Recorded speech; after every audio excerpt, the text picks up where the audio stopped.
Friends, இன்றைக்கி நம்ம வந்து வேதாரண்யம் தான் வந்திருக்கோம். ஆக்சுவலாக நாங்கள் வந்து ஒரு ஃபங்க்ஷனுக்கு தான் வந்திருக்கோம். இங்கே மனுஷங்கள்லாம் வந்து இயற்கையோட ஓரளவுக்கு மிக்ஸ்டாக ஆகி தான் வாழ்கிறாங்க. இப்போ வாங்க பார்க்கலாம். இப்போ நம்மளோட வயலை பாருங்கள்.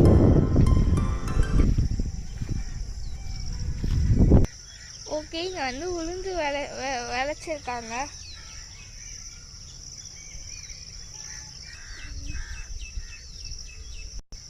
ஓகே, நம்ம வீட்டில் நம்ம நிறையா வந்து காக்கா பார்த்துருப்போம். இங்கே வந்து நிறையா பீகாக் சுற்றுவோம். இங்கே நீங்களே பாருங்கள்.